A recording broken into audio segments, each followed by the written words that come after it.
안녕하세요. 저는 이혼을 하고 난 후 사연 열차의 애청자가 되어 여러 사연들을 들으며 위로도 받고 때론 함께 화도 내며 시간을 보내고 있는 여자입니다. 오늘 제가 이렇게 사연을 보내게 된 이유는 다들 그러하듯 저의 기가 막혔던 이혼 사연을 나눠보고자 이렇게 사연을 쓰게 되었습니다. 그럼 시작해 볼게요. 저와 남편은 결혼한 지 1년밖에 되지 않은 신혼 부부였어요. 같은 회사 동료로 만나 오랜 시간 함께 지냈죠. 연애 역시 오래 했던 터라 신혼부부 그 특유의 풋풋한 감정은 없었지만 오래 봐왔던 시간만큼 잘 맞는 부분들도 많아 나름 잘 지내고 있었어요. 크게 다투는 일도 없었고 생활 패턴도 잘 맞았고요. 거기에다 친정뿐 아니라 시댁 역시 다른 지역에 있어서 저희 두 사람만 잘 지내면 다른 이유로 싸울 일은 전혀 없을 거라 생각했죠. 하지만 이런 제 예상을 남편은 보기 좋게 짓밟아 놓더군요. 평화롭게 남편과 하루하루를 보내던 어느 날, 남편이 무언가 숨기고 있다는 느낌이 점점 강하게 들기 시작하더군요. 왜 남자들 그런 행동 있잖아요. 과하게 제 눈치를 살핀다는 느낌이 들며 어딘가 모르게 뚝딱거리는 멍청이처럼 행동하는 거요.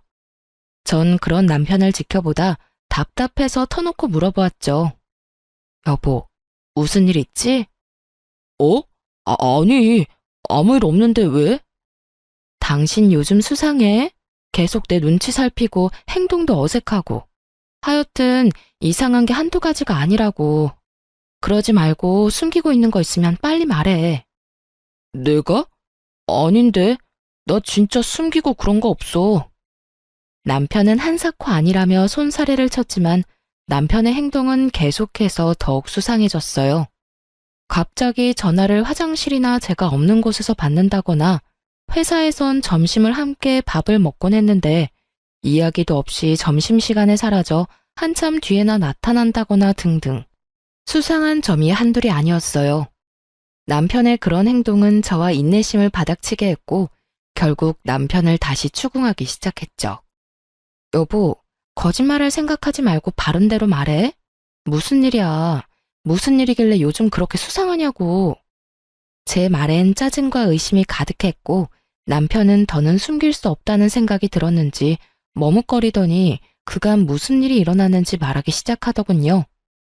그게 사실은 우리 형 이혼하게 됐다네.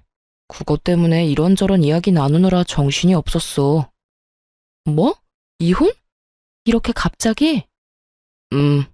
요즘 계속 다툼이 잦다는 이야기는 듣긴 했는데 결국 이혼하기로 했다나 봐. 악이 없을 때 그냥 정리하기로 합의했다네. 아, 그래. 그런데 그걸 왜 숨겨? 나만 괜히 이상한 오해했잖아. 아무리 요즘 이혼에 관대하다고 한들 사실 이혼이 좋은 일도 아니고 당신한테 이야기 꺼내는 게 좀 조심스럽기도 하고 망설여지기도 했어. 마냥 숨길 수 있는 일이 아니긴 하지만 알 때 알더라도 굳이 내 입으로 알리고 싶지 않아서 아무 말 안 했던 건데 당신이 이상한 오해할 거라곤 생각도 못했어. 미안해. 괜히 혼자 이상한 상상하게 해서. 아, 그래. 당신 말 들어보니까 이해가 안 되는 건 아니네. 당신도 마음고생 많았겠어. 그래서 아주버님은 괜찮으셔? 점점 괜찮아지고 있는 것 같아. 다시 한번 미안해, 여보. 남편은 진심으로 저에게 미안하다며 사과를 해왔고 저는 괜찮다며 그 상황을 넘겼어요. 하지만 모든 사실을 털어놓은 남편의 얼굴은 여전히 어두웠고 전 단순히 혈육이 가슴 아픈 일을 겪어 저런가 보다 했어요. 다른 사람도 아닌 형이 이혼을 했다고 하니 동생 된 입장에서 많이 속상한가 보다 했는데 그게 아니더군요. 남편의 표정이 그런 데는 다른 이유가 있었고 그 이유는 시숙이 이혼 사실을 알리고 난 후 얼마 뒤부터 서서히 알게 되었어요. 시작은 시숙의 갑작스러운 등장이었습니다. 어느 날은 퇴근하고 집으로 돌아가 있는데 남편과 함께 시숙이 집에 있더라고요. 아무런 이야기도 못 들었던 터라 저는 당황할 수밖에 없었죠. 남편을 얼른 방으로 데리고 와 이게 어떻게 된 일인지 물었어요. 어떻게 된 거야? 아주버님이 왜 여기에 있어? 그게 형이 이혼하면서 회사를 옮겼다나 봐. 마침 회사가 이 근처라서 잠시만 신세 좀 지자고 하네. 뭐? 그걸 왜 이제 말해? 그런 중요한 일은 나하고 상의 정도는 했어야지. 어떻게 이런 문제를 당신 혼자 결정할 수가 있는 거야? 그것도 다른 문제도 아니고 한 집에서 생활하는 문제를. 내가 불편할 거란 생각은 안 하는 거야? 내가 오라고 한 거 아니야. 형이 신세 좀 지자고 했었는데 난 확답 준 게 없었단 말이야. 그냥 생각 좀 해본다고만 했지. 기회 봐서 당신한테 물어보려고 했었는데 형이 저러고 와버렸지 뭐야? 아, 정말 미치겠어. 물어보나 마나 당연히 안 되는 거잖아. 내가 어떻게 아주버님이랑 한 집에서 살아. 진작에 당신이 안 된다고 했어야지. 아, 나도 미치겠다고. 기회 봐서 안 된다고 하려고 했는데 저렇게 밀고 들어온 걸 어떻게 해. 다시 나가라고 할 수도 없고 말이야. 정말 미칠 지경이더라고요. 덜컥 짐부터 싸서 들어온 시숙과 벌써부터 시숙한테 잡혀 제대로 말도 못하는 남편. 저는 아무리 사정이 그렇다 한들 같이 사는 건 도저히 안 된다고 말하려는 순간 시숙이 우리 이야기를 엿듣고 있기라도 한 듯 노크를 하며 저를 부르는 소리가 들리더군요. 차마 이야기를 제대로 마무리하지 못하고 거실로 나갔죠. 시숙은 저에게 미안한 표정을 지으며 이렇게 말하더라고요. 재수씨, 많이 놀라셨죠? 미안해요. 알다시피 사정 때문에 급하게 회사를 옮기는 바람에 아직 집을 못 구했어요. 하루빨리 집 알아봐서 나갈 테니 한동안만 좀 부탁드리면 안 될까요? 정말 미안합니다. 염치도 없고요. 이렇게까지 부탁을 하는데 무어라 할 말이 없더라고요. 면전에 대고 안 된다는 말도 도저히 나오지 않았고요. 그래서 전 하는 수 없이 알겠다고 했고 그렇게 생각지도 못했던 시숙과의 합숙이 시작되고야 말았습니다.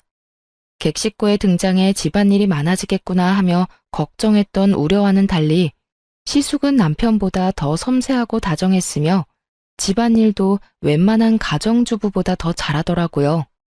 설거지도 깨끗하게 잘할 뿐더러 청소도 얼마나 꼼꼼하게 잘하는지.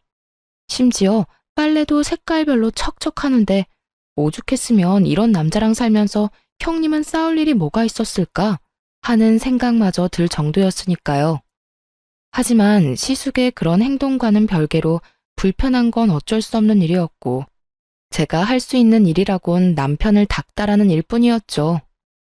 여보, 아주버님은 언제 나가셔? 금방 나갈 것처럼 말하더니 지금이 몇 달째야. 나 불편하단 말이야. 주말에 제대로 쉬지도 못하고 집에서 옷도 편하게 못 입고 다니고. 그게 슬쩍 말을 꺼내보긴 했는데 아직 마땅한 집이 없는 것 같더라고. 뭐? 이 판국에 다 따져서 집을 구한다는 게 말이나 돼? 대충 작은 원룸이라도 얻어서 나갈 생각을 해야지.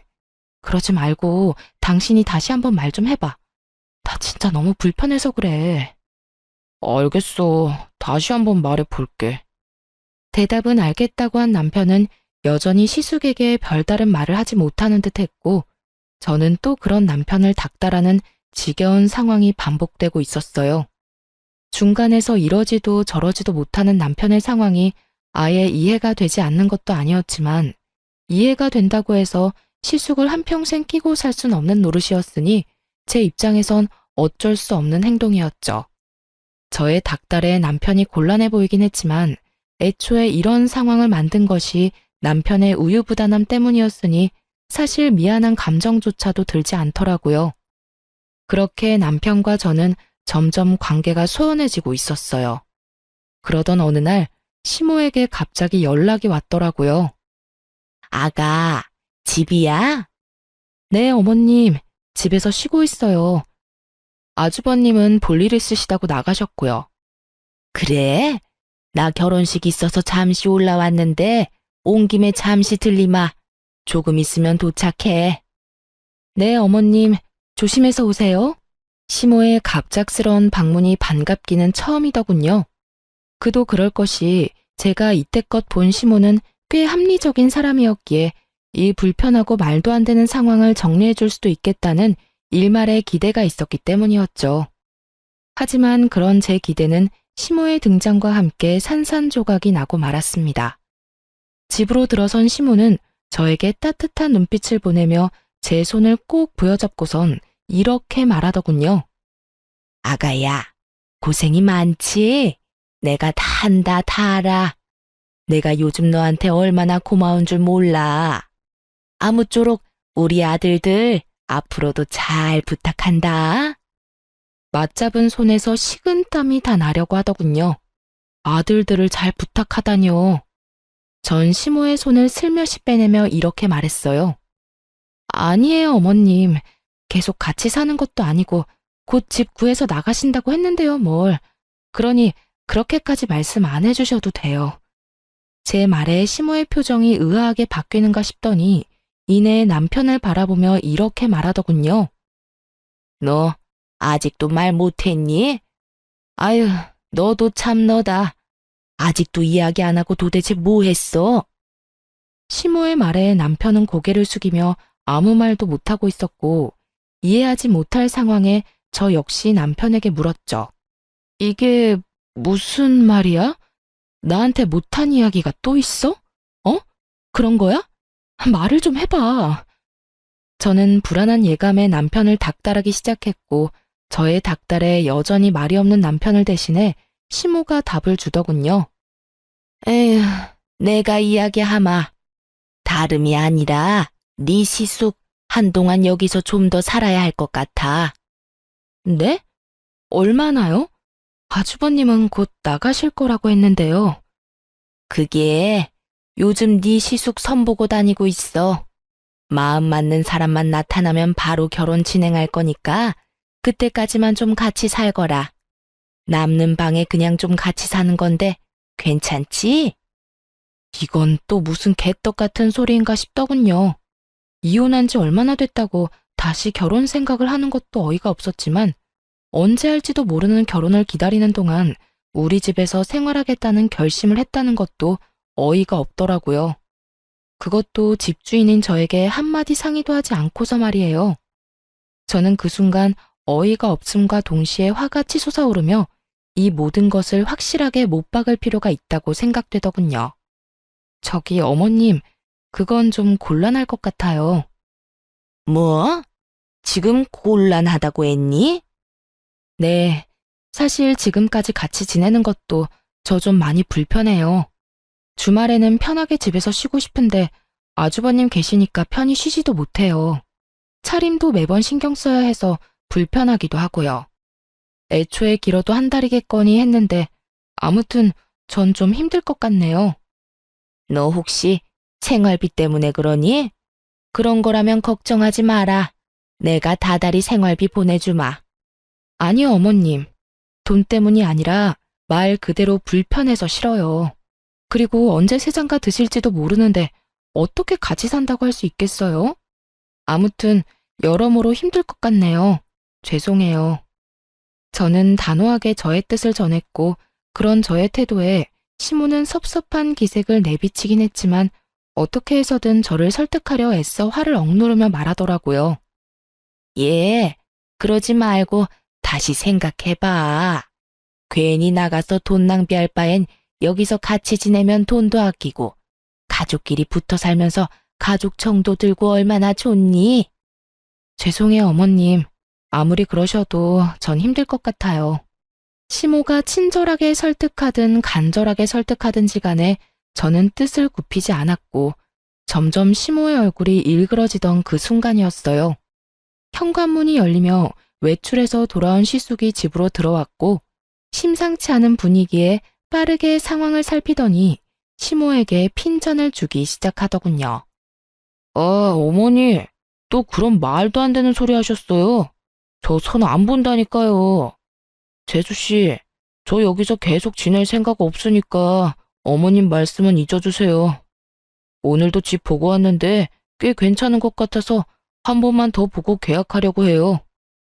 시숙은 듣지 않아도 무슨 상황인 줄 알겠다는 듯 다급히 저를 안심시키기 시작했고 그런 시숙의 말을 들은 시모는 언짢은 기색을 숨지 않고 저를 나무라더군요.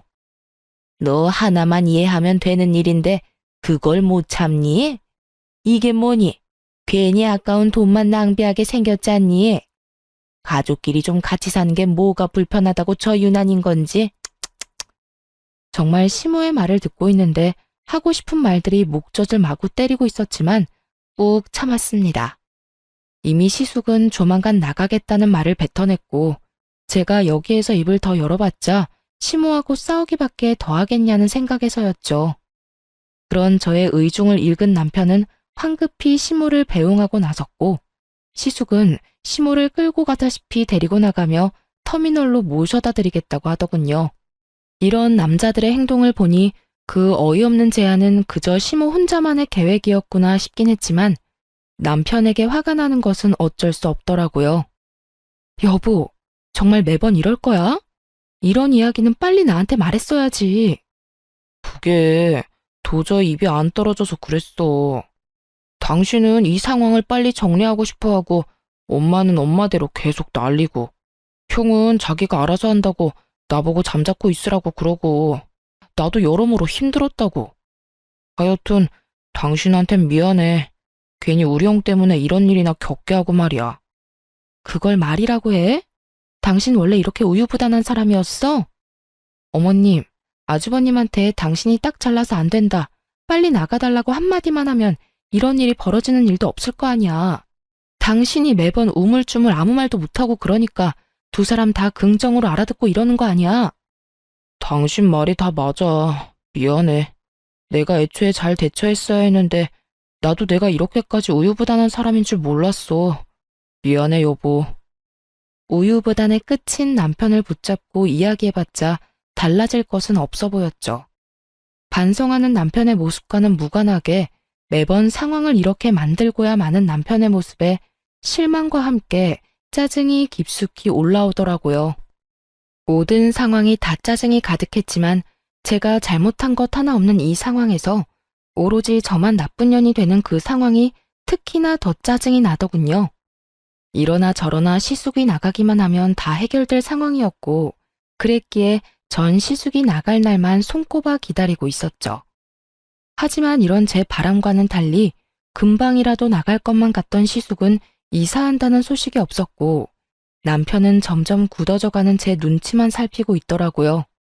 그런 남편의 행동이 수상했지만 더 숨길 것이 있을까 하는 생각에 남편을 추궁하지 않고 그저 상황을 살피고 있었어요. 그렇게 남편을 주시하고 있던 어느 날, 격리부에 있는 동료 친구가 다가와 걱정스러운 표정으로 말을 걸더라고요. 혜선아, 집에 무슨 일 있어? 응? 일? 무슨 일? 왜? 나 무슨 일 있대? 아니, 네 남편. 이번에 퇴직금 정산해서 받아갔어. 대출도 알아보고 있는 것 같던데 도대체 무슨 일이길래 그 큰 돈이 필요한가 싶어서. 이건 또 무슨 일인가 싶더군요. 퇴직금만 해도 금액이 꽤 될 텐데 그것도 모자라 대출까지. 전 깊이 생각해 볼 필요도 없이 분명 시숙과 관련해서 무슨 일이 일어나고 있다는 것을 직감적으로 느끼게 되었죠. 그러면서 전 제가 모르는 무언가가 많다는 것이 확실해지며 이 모든 물음표 가득한 상황을 해결해 줄 사람은 시숙과 이혼한 형님뿐이라는 생각이 들더라고요. 그래서 전 염치불구하고 이혼한 형님에게 전화를 걸었죠. 형님, 오랜만이죠. 갑자기 연락해서 죄송해요. 죄송은 무슨, 괜찮아. 동서, 무슨 일 있어? 그게, 형님, 아주버님이랑 왜 이혼하셨는지 여쭤봐도 될까요? 저의 돌직구적인 물음에 형님은 한참 망설이는가 싶더니 무거운 입을 떼더군요. 그 인간 바람 피우고 있었어. 잠깐의 실수도 아니고 꽤 오랫동안 만나왔더라고. 나한테 다 들킨 뒤에도 미안하다는 말은커녕 도리어 큰 소리치면서 이혼하자고 해서 해줬어. 아, 그러셨구나. 전 몰랐어요. 성격이 안 맞아서 다투다가 헤어졌다고 하길래 그런 줄만 알았어요. 마음고생 많으셨겠어요. 그 당시엔 배신감도 들고 이때껏 뭐 때문에 그렇게 살았나 싶어서 조금 힘들긴 했는데 이젠 괜찮아. 사실 이미 마음 떠난 사람이란 거 알고 있었거든. 그런 사람 붙잡고 외롭게 살던 때보단 그냥 혼자 사는 지금이 덜 외롭고 행복해. 아, 네. 그렇다면 다행이긴 한데, 하여튼 이런 거 물어봐서 죄송해요. 아니야, 그건 그렇고 요즘 그 인간 동서한테 신세 지고 있다는 소식 들었어. 내가 이런 말 해야 하나 말아야 하나 고민 많이 했는데, 동서, 그 인간 돈 없어. 상간녀 위자료랑 자기 위자료 다 그 인간이 내서 아마 지금 빚잔치 중일 거야. 그러니까 얼른 내쫓아버려. 그렇지 않으면 그 인간 쭉 늘어붙을 수도 있어. 어쩐지 역시 형님께 죄송하지만 여쭤보길 잘한 것 같네요. 이제서야 하나둘씩 퍼즐이 맞춰지는 기분이에요. 그렇다면 다행이고. 그리고 자세히는 말 못하지만 서방님도 잘 살펴봐. 나처럼 뒤통수 맞지 말고. 저희 남편이요? 그 사람이 왜요? 혹시 그 사람도 이상한 짓 하고 돌아다니나요? 뭐 아시는 게 있으신 거예요? 내가 말하기는 뭐하고 동서가 잘 지켜봐. 나도 확실하진 않아서 정확하게 뭐라고 말하기는 좀 그래서 그래. 하여튼 내 꼴 나기 싫으면 동서가 스스로 나서서 조사하는 수밖에 없어. 그럼 끊어. 형님과의 통화가 끝난 후 생각이 많아질 수밖에 없더라고요. 일단 시숙은 돈이 없어 우리 집에서 지내고 있었던 것이었고 남편이 큰 돈이 필요했던 이유는 시숙 때문에 맞더군요. 한 푼 없는 시숙이 우리 집에서 나가야 하는 상황이 되니 남편이 돈을 마련해주고 있었던 것이었죠. 그렇게 다른 수상한 점은 밝혀졌는데 아무리 생각해도 마지막 말이 이상하더라고요. 남편을 잘 지켜보라니. 누가 들어도 수상한 말이잖아요. 하지만 형님 말과는 달리 남편에겐 수상한 점은 전혀 없었어요. 매번 출퇴근도 저와 함께 했고 시숙 때문에 사이가 소원해지기 전까진 점심시간에도 저와 함께 했으니까요. 그것뿐인가요? 주말에도 거의 함께 시간을 보냈으니 딴짓할 시간 따위 없었을 테니 더욱 이상했죠. 그렇게 한참을 생각하던 제 머릿속을 스치고 지나간 것이 있었는데 그건 시댁이었어요. 시숙과 남편은 1, 2주일에 한 번씩 시댁에 다녀오곤 했는데 그때마다 한사코 두 사람만 다녀오겠다고 하곤 했었어요. 저도 시댁에 가지 않아도 된다고 하니 의심을 하기보단 기쁜 마음이 더 컸기에 별다른 생각을 하지 못했었고요. 하지만 남편이 딴짓하고 있다면 유일한 시간이 그때뿐이란 생각이 들었죠. 시숙이 이혼하고 난 뒤에도 여전히 시댁엔 두 사람만 다녀오곤 했으니 이것뿐이다 싶더군요. 전 아무것도 모르는 척하며 두 사람이 시댁을 간다고 하는 날만 기다렸고 저의 바람대로 두 사람은 며칠 뒤 다가오는 주말에 시댁을 다녀오겠다고 하더라고요. 여보, 나 이번 주 주말에 형이랑 집에 좀 다녀올게. 아, 그래? 그러면 이번엔 나도 갈까? 아무래도 저번에 그런 일도 있었고 같이 가서 얼굴 비추는 게 좋지 않을까? 어? 아니야. 그런 일 있었으니까 한동안 가지 않는 게 좋지. 우리 엄마 성격 잘 알잖아. 이번에 같이 가면 아마 모르긴 몰라도 당신 엄청 못 살게 굴 거야. 그런가? 그럼. 그러니까 그냥 이번엔 형이랑 나랑 다녀올게. 한사코 안 된다고 난리를 부리는 남편의 모습에 전 더욱 미심쩍어지며 주말을 더욱 기다리게 되었어요. 그렇게 다가온 주말, 전 조심스럽게 두 사람 뒤를 밟았고 남편과 시숙은 시댁이 아닌 시댁 근처에 있는 골프장으로 향하더라고요. 골프장이 가까워질수록 전 그동안 속았던 제가 한탄스러우면서도 그저 기분 전환차 골프를 치러 가는 것이길 얼마나 바라고 또 바랐는지 모릅니다. 하지만 저의 이 바람이 처참히 무너져 버리는 것은 순식간이었죠. 골프장 주차장에 멈춰섰고 골프장 입구에 기다리고 있는 두 여자를 향해 시숙과 남편이 다가가더군요. 딱 보기에도 어려 보이는 두 여자. 그중 한 여자는 시숙과 아주 깊은 관계인 듯 만나자마자 어깨에 손을 두르며 걸어갔고 남편과 남은 한 여자는 멋쩍은 듯 가벼운 눈인사를 나누곤 시숙과 여자의 뒤를 따르더라고요. 그 모습에 안도라는 걸 하는 제가 얼마나 한심했는지 모릅니다. 남편이 저를 속이고 모르는 여자와 골프장이나 다닌다는 배신감보다 그 여자와 대면대면한 사이라는 것에서 오는 안도감이 더 크게 느껴진다는 것이 저를 비참하게 만들어 눈물이 나더라고요.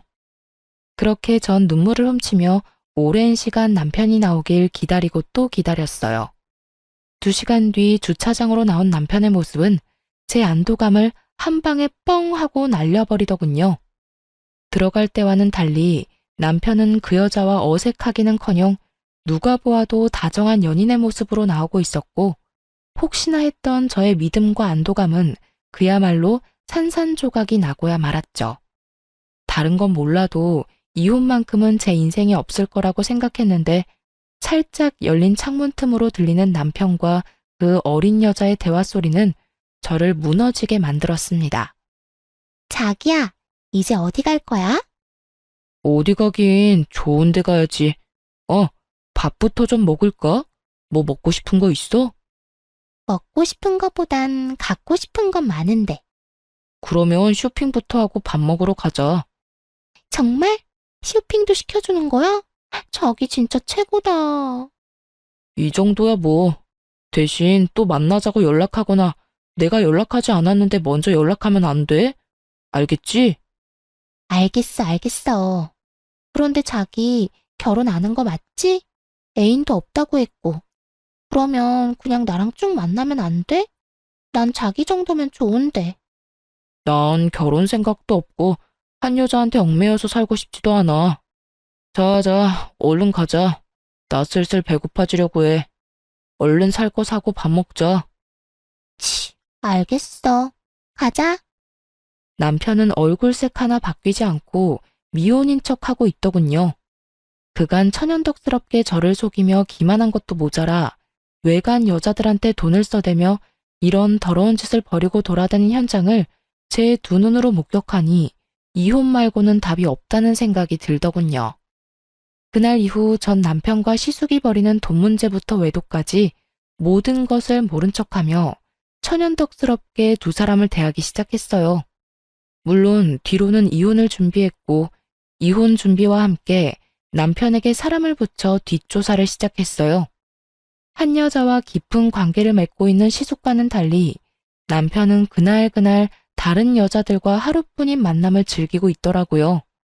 그 여자들은 주로 캐디들이었는데 어리고 예쁜 캐디들만 골라 따로 연락처를 받아두었다가 골프장을 가는 날이면 일을 하루 쉬고 남편과 시간을 보내며 돈을 받았던 것이었어요.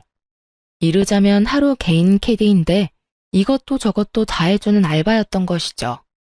이혼을 준비하는 그 몇 달 동안에도 남편을 스쳐간 여자는 한둘이 아니었고 사진 속 여자들이 다 다르다는 사실이 저를 더욱 경악스럽게 만들었죠.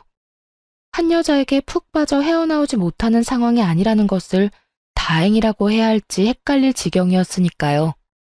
어찌되었든 외도의 증거들은 확실했고 시숙 역시 남편이 무사히 대출을 다 받아주었는지 어느 날 저에게 감사의 인사를 전하며 이렇게 말하더라고요. 재수씨, 그동안 감사했어요. 저 그저께 집 계약했어요. 아, 그러세요? 집은 마음에 드세요? 예, 회사랑도 더 가깝기도 하고 무엇보다 이제 재수씨한테 피해 안 드려도 돼서 그게 마음이 편하네요. 그동안 말씀은 못 드렸지만 참 죄송했거든요. 아, 네. 어찌되었든 무사히 이사해서 다행이네요. 예, 다시 한번 재수씨 감사해요. 어찌나 예의도 바르게 감사를 전하던지 소름이 닿기치더라고요. 앞에선 저렇게나 예의 바르고 인성 바른 척을 하고 뒤에선 제 남편과 함께 아무 여자나 만나고 돌아다녔으니 말이에요. 하여튼 전 시숙이 이사 나가는 날을 이혼 통보의 디데이로 결정했고 대망의 그날 짐가방을 챙긴 시숙은 사람 좋은 얼굴로 다시 한번 감사의 인사를 건네더군요. 재수씨, 그동안 감사했습니다. 전 이만 가볼게요. 전 시숙이 인사를 건네는 순간 새벽에 미리 싸놨던 남편의 짐가방을 꺼내와 남편에게 건네며 이렇게 말했어요. 당신도 같이 나가. 이거 당신 짐이야. 제 말엔 남편과 시숙은 놀란 토끼 눈을 하고 저를 바라보더라고요. 전 그런 남편에게 다시 한번 짐가방을 밀어줬고 남편은 도저히 그 상황이 이해가 되지 않는 건지 저에게 상황을 물어오더군요. 그게 무슨 말이야? 나도 나가라니. 이 짐가방은 또 뭐야? 말 그대로야. 당신도 지금 당장 이 집에서 나가줘. 난 이제 당신같이 더러운 인간이랑은 한순간도 같이 못 살아. 사이 좋은 형제답게 지금 이 길로 당신 형 따라가. 더럽다니. 내가 무슨 짓을 했다고 그렇게 심한 말을 해? 당신 어디 아파? 아니, 꿈이라도 꿨어? 갑자기 왜 이러냐고. 도무지 상황 파악을 하지 못하는 남편과 눈치만 살피고 있는 시숙. 저는 두 사람에게 그간 모아뒀던 사진 중 일부를 남편과 시숙에게 보여주었죠. 증거들을 본 두 사람은 얼굴이 사색이 되어가고 있었고, 전 그런 두 사람에게 이렇게 말했어요. 내가 도대체 어디까지 알고 있는지 궁금하지? 나 당신이 생각하는 것보다 훨씬 더 많아. 당신 퇴직금도 미리 정산받고 대출도 받았지? 아마 그 돈으로 당신 형 집 구해줬을 테고. 그걸 어떻게... 여보, 내 말 좀 들어봐. 그런 게 아니라... 또 거짓말 하려고 그래? 내가 무슨 바본 줄 알아? 아, 됐다 됐어. 어찌되었든 난 당신이랑 같이 못 사니까 이혼하고 집 정리될 때까진 당신이 그렇게나 사랑하는 형 집에 가서 살아. 내가 여기서 지낼 거니까. 저의 통보에 남편은 그제야 큰일이다 싶었는지 무릎까지 꿇고 빌기 시작했고 시숙은 남편이란 짐을 떠안기 싫었는지 급하게 짐가방을 챙겨 도망치듯 집을 빠져나가 버리더군요. 그런 시숙의 모습에 남편은 당황한 듯 잠깐 멈칫했지만 여전히 저의 바지가랑이를 붙잡고 애원하기 시작했어요. 여보, 제발 이러지 마. 나 한 번만 용서해줘. 나 당신 정말 많이 사랑하는 거 알잖아. 나 당신 말 잘 듣고 이제껏 잘했잖아. 말 잘 듣고 잘하는 사람이 한다는 짓이 이 여자 저 여자 찝쩍거리고 다니는 짓거리인 것인지 참 기가 다 막히더군요. 저는 저를 붙잡고 있는 남편의 손을 뿌리치며 소리를 빽 질러버렸습니다. 이거나 이렇게 붙잡고 매달려도 달라지는 건 아무것도 없으니까 얼른 네 형이나 따라가라고.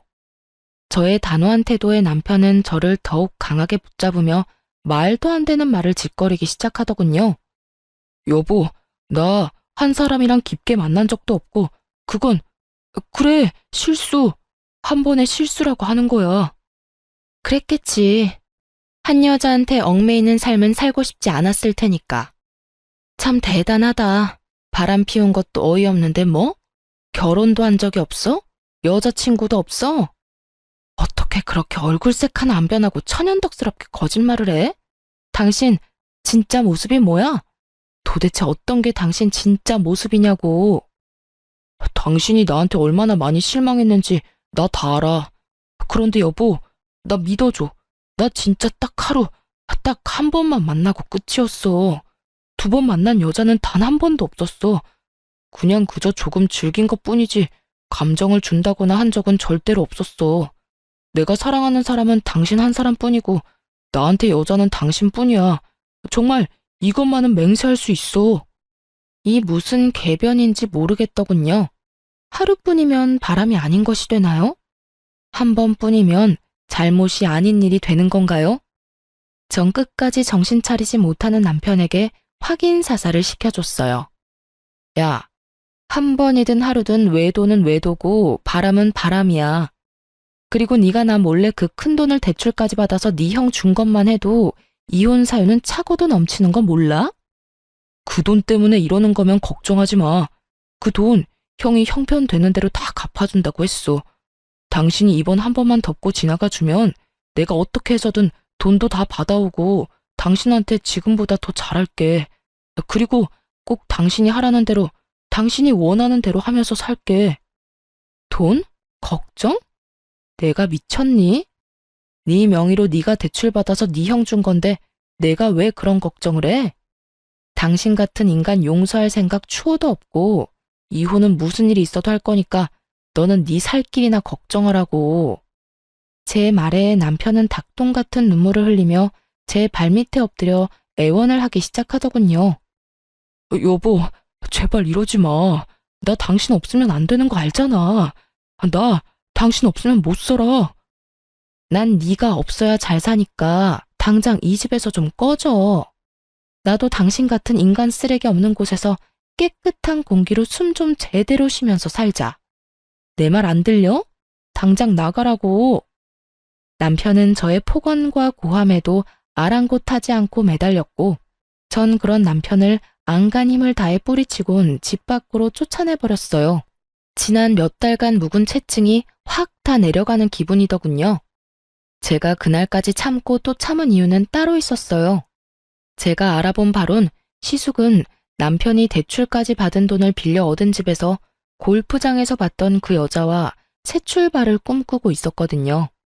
심지어 남편은 있는 돈 없는 돈을 다 시숙을 줘버렸던 터라 본인은 따로 집을 얻을 능력조차 되지 않는 처지였죠. 이런 상황을 위해 전 남편이 대출까지 받는다는 사실을 다 알면서도 다 모른 척하고 있었던 겁니다. 이런 상황에서 쫓겨난 남편이 갈 곳이라곤 시숙의 집뿐일 테고, 제가 알아본 시숙의 성격상 짐이 될 것이 뻔한 남편을 받아줄 리 없으니 의 좋은 두 형제의 사이가 멀어지는 것은 시간 문제니까요. 시숙에게 있는 대로 실망한 남편이 향후 어떤 행보를 걷게 될지 알 수는 없지만 그게 어떠한 선택이든 파국은 분명해 보였기에 여러모로 남편 놈의 앞날을 위해 이혼을 통보하기엔 딱 좋은 날이었습니다. 그렇게 진행된 이혼은 순탄하지 않았어요. 믿을 구석이라곤 저밖에 없는 남편 놈은 끝까지 갖은 수를 쓰며 이혼만은 막아보려고 애를 써댔지만 결국 소송에서 이혼을 판결받게 되었습니다. 전 남편은 물론이고 시숙에게 역시 위자료를 청구했고 조금의 위자료를 받을 수 있었어요. 저의 예상대로 전 시숙은 전 남편을 받아줄 리 없었고 전 남편은 자신의 돈으로 마련한 집에는 들어가 보지도 못하고 어디서 지내는 것인지 소송하는 내내 꼴이 말이 아니더군요. 꼴이 그게 뭐야? 왜? 그렇게 사랑하는 형이 안 받아줘? 말도 마. 집 앞에 아무리 찾아가도 문도 안 열어주더라. 요즘 찜질방에서 먹고 자고 해. 나 불쌍하지 않아? 그러니까 지금이라도 나 좀 받아주면 안 될까? 불쌍? 웃기고 있네. 정신 좀 차려. 이렇듯 전 남편은 거지꼴이 되어가고 있는데도 불구하고 전 시숙은 전 남편에게 돈을 조금도 갚지 않는 것은 물론 전 남편을 피하고 있더라고요. 전 남편은 저와 소송을 하면서 자신의 형에게 소송을 준비하고 있는 듯 했어요.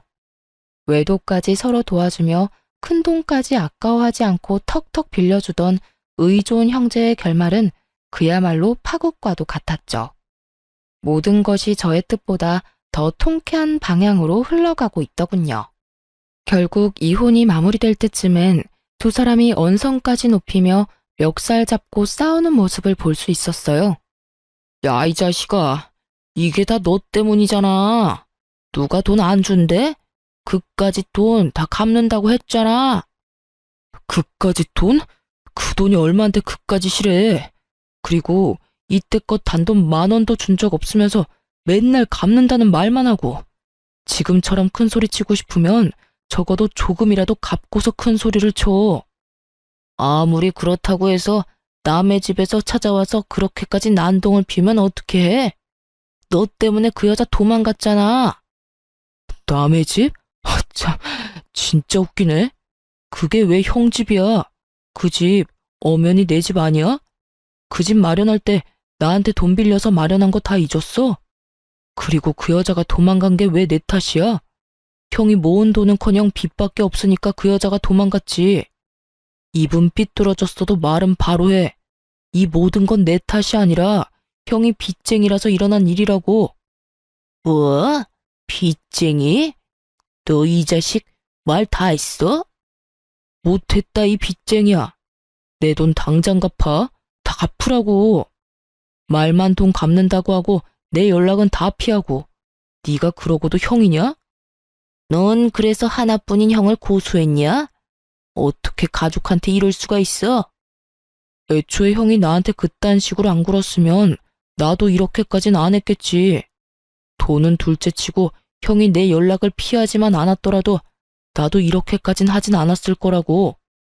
언성을 높이던 전시숙은 이내 전 남편의 멱살을 잡았고 전 남편 역시 시숙의 멱살을 맞잡고 개싸움을 하기 시작하더군요. 빚쟁이가 된 형제의 싸움이 참 보기 아름답기까지 하더군요. 어찌나 누구 하나 제정신 박힌 것들이 없는 것인지 형제는 형제구나 싶었어요. 그렇게 이혼이 마무리되고 전 시숙의 소식은 들을 수 없었지만 전 남편은 회사가 같았던 터라 어쩔 수 없이 얼굴을 계속 봐야만 했었죠. 이미 끝난 사이이긴 하지만 한 회사에서 듣고 보고 지내려니 참 그것만큼 곤욕은 또 없더군요. 마주칠 때마다 불쌍한 표정으로 인사를 건네는 것으론 부족했는지 뻔뻔하게 부탁이라는 걸 하더라고요. 여보, 잘 지내? 여보는 무슨? 너랑 나랑 이혼한 거 잊었어? 누구한테 여보래? 그리고 눈 없어? 아주 잘 지내고 있는 거 안 보여? 너무 날카롭게 굴지 마. 나 요즘 힘들어. 네가 힘든 거랑 나랑 무슨 상관이라고 말을 걸어. 왜?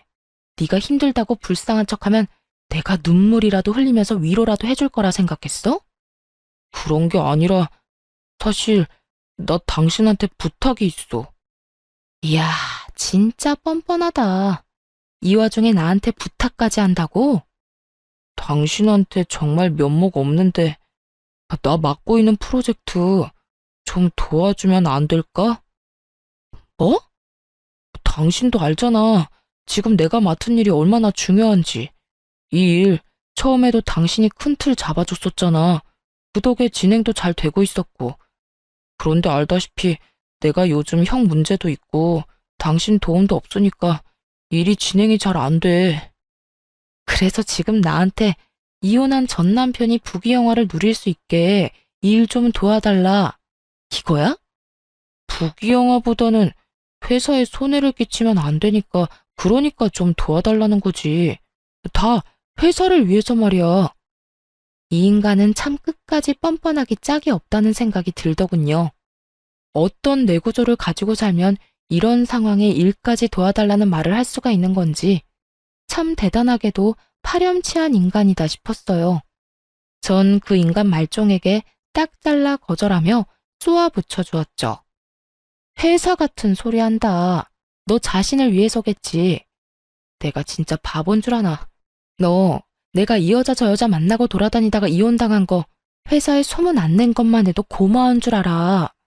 한 번만 더 나한테 아는 척하거나 이런 부탁도 하는 날엔 우리 이혼 사유 회사에 모르는 사람 없도록 소문 쫙 내줄 테니까 그런 줄 알고 나한테 눈길도 주지 마. 알겠어? 제가 이렇게까지 몰아붙이자 전 남편은 그제야 본색을 드러내기 시작하더군요. 야, 너 진짜 너무한 거 아니야? 그깟 일 좀 도와주면 어디가 덧나냐? 하여튼 네가 이딴 식이니까 내가 밖에서 그런 짓거리나 하고 다닌 거야. 알겠어? 아, 그 모든 게 다 내 탓이라고? 그러면 그게 내 탓이겠어? 내가 오죽했으면 그랬겠어? 네가 이딴 식으로 남자 알기를 개똥으로 알고 막대하니까 내가 밖에 나가서 딴 여자 만난 거야. 그러니까 회사에 소문내기만 해. 내가 가만 안 있을 테니까. 이런 미친놈을 봤나? 어디서 되지도 않는 협박질이야. 너 진짜 정신 바짝 차릴 수 있게 인생 땅바닥에 곤두박질 치게 만들어줘? 내가 못해서 가만히 있는 줄 알아? 굳이 내가 내 손, 내 입 더럽히면서까지 노력 안 해도 너 스스로가 알아서 곤두박질 칠 거라서 가만히 있는 거야. 그러니까 애써 잘 참고 있는 사람 건드리지 말고 나한테 이렇게 헛소리할 시간에 가서 일이나 해. 네 말대로 회사에 팩 끼치지 말고. 저는 전 남편을 무섭게 노려보며 쉬지 않고 말들을 쏟아냈고 전 남편은 할 말이 없었는지 저를 노려보다 뒤를 돌아가 버리더라고요. 그 뒷모습에서 그놈의 앞이 훤히 보이더군요. 전 남편이 맡은 일은 저의 아이디어에서 나온 일이었고 전 남편의 진급을 위해 제가 발벗고 나서 도와주던 일이었어요. 이혼을 할 당시 회사에서 보기 싫은 마음이야 굴뚝이었기에 확 회사에 소문을 다 내버릴까 고민하지 않았던 것은 아니었지만 전 남편의 능력으론 이번 일을 무사히 마치지 못할 것이라 확신했기에 굳이 제 입 더럽혀가면서까지 소문을 내지 않았던 거죠. 아무리 상황이 이렇다 한들 저에게까지 도움을 청할 거란 생각은 전혀 하지 못했는데 참 대단하다 싶었어요. 하여튼 전 남편은 저의 예상대로 일을 보기 좋게 말아먹어버렸고 그 덕에 회사에서 온갖 서름과 눈칫밥은 혼자 다 먹게 되었다고 하더라고요. 그뿐만 아니라 바로 아래 후임에게도 보기 좋게 밀리는 처지가 되어버리자 더는 버틸 수가 없었는지 자진해서 사표를 쓰고 회사에서 나가버리더군요. 얼마나 고생을 했는지 마지막으로 본 전 남편의 몰골은 말도 못할 만큼 형편이 없었어요. 그리고 회사를 그만두고 난 후에도 시숙과 돈 문제가 말끔히 해결되지 않았는지 이리저리 신세를 지며 살고 있다는 이야기를 들을 수 있었어요. 그 후론 전 남편의 소식은 들을 수가 없었고 그렇게 지긋하던 그 인간과의 인연도 끝이 났습니다. 전 요즘 회사 측의 배려로 제주도에서 지내며 근무를 하고 있어요. 오랜 버킷리스트처럼 꿈꿔왔던 제주살이를 회사에서 마련해준 숙소에서 회사까지 온전히 다니며 살 수 있다니 요즘처럼 좋은 날들이 또 없을 거란 생각이 들곤 하네요. 사실 제주도에 발령받았을 때 기쁘기도 했지만 아는 사람이 전혀 없어 외롭거나 우울해지면 어떡하지? 하는 생각이 들기도 했어요. 하지만 지인들이 주말마다 놀러와주는 바람에 그런 기분을 느낄 새도 없이 즐거운 나날들을 보내고 있어요. 제가 남편 복은 없어도 친구 복은 있는 것 같지 않나요? 하여튼 요즘은요, 마음이 편하고 하루하루 지내는 삶도 즐거우니 일의 능률도 더 오르는 것 같고 삶의 질이 많이 향상된 기분입니다.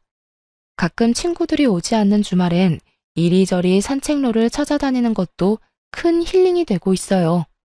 언젠가 다시 서울지사로 돌아가기 전까지 부지런히 좋은 곳을 다니며 지금까지 남은 상처받은 마음을 잘 치유해 보려고요. 이로써 저의 긴 사연은 끝이 났습니다. 어떠셨나요? 많이 답답하셨을까요? 처음에 전 남편의 본 모습을 알게 되었을 땐 처음 겪어보는 슬픔과 절망에 시달렸던 것 같아요. 특히나 이혼이라곤 생각지도 못했던 터라 더욱 충격이 크기도 했죠. 하긴 누가 행복해지려고 하는 결혼에서 이혼을 상상이나 했겠어요. 어쨌든 그랬던 제가 이혼을 하게 되고 처음엔 막막했던 것도 사실입니다. 하지만 지금은 그 누구보다 행복하고 제 삶에 만족하면서 살고 있어요. 앞으로도 행복 가득한 제 삶을 위해 다들 응원해 주실 거죠?